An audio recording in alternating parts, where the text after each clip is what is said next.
All right, John Huddy, thank you so much. Joining me now, former NATO Allied Supreme Commander General Wesley Clark. General Clark, thank you so much for joining me. A lot of words being thrown around today that maybe this hostage deal, this ceasefire will not continue. It's in a very fragile state. What is the chatter that you're hearing on the ground? I'm hearing a lot of concern about Hamas being resurrected there.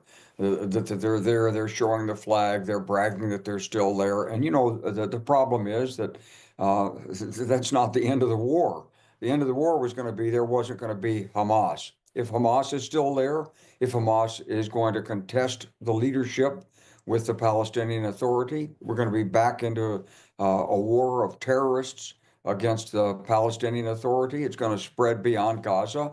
And so what we've got is a temporary situation where get the hostages out and fasten your seatbelt because this is not over.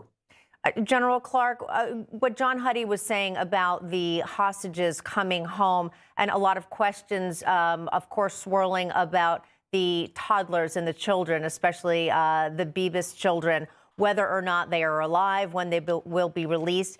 Is there any reason to assume that the longer their release is put off, the less likely it is that they're still alive?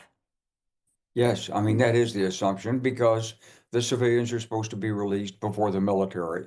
And so, yes, this raises all kinds of questions, but it's also true that some of the hostages, they were dispersed inside Gaza, and perhaps Hamas itself doesn't really have control of everybody. The Islamic Jihad is in there.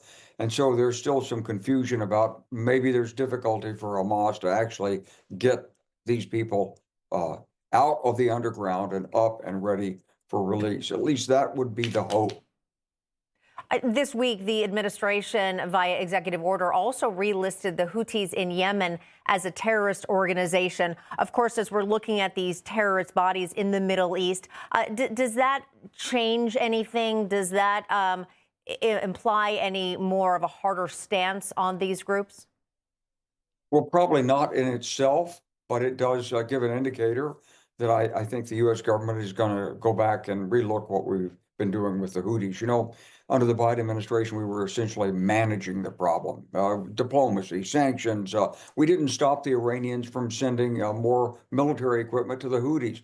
We didn't really tell the U.S. Navy eliminate the problem. We got rid of the Barbary pirates in the early 1800s. The U.S. Navy did that. Look, these people are pirates. They're blocking commerce in the Red Sea. This is the mission of the United States Navy and allied navies, and they should be taken out. It's not a matter of managing it. They're still out there in defiance, and that can't be permitted under international law. General Clark, it sounds like you believe that there should be much more force used, and I use that word very, very loosely. I'm not talking about specific boots on the ground from the United States, but at this point, based on what you've observed with the past administration and this very first week of the new administration, what do you think should be done and maybe should be done as soon as possible to get the situation under control? Well, I think with respect to the Houthis, we need to go back to the Central Command commander and ask him, what's it going to take to really deal with this threat effectively? Give us the cost, give us the risk, tell us how you're going to do it, and then let the administration make a judgment on that, as opposed to having the White House assess every single raid and say, well, this one or that one, and how many people are going to be hurt, et cetera, et cetera. I mean, when the United States military has overwhelming power, which we could have, then we need to use it. You know, there are many other factors involved here. It's the perception of the United States by other nations. And to think that the United States can't handle the Houthis in Yemen, I mean, what's the lesson then for Putin or Xi Jinping or Iran? So this is an opportunity for the United States to show its strength, its leadership, and do something that's in the benefit of the entire world by reopening commerce in the Red Sea. So, yeah, I think we need to do more.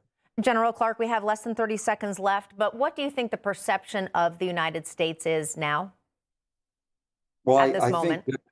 I think that countries like Iran are trembling in their boots. I think the regime there doesn't know exactly what Mr. Trump's going to do.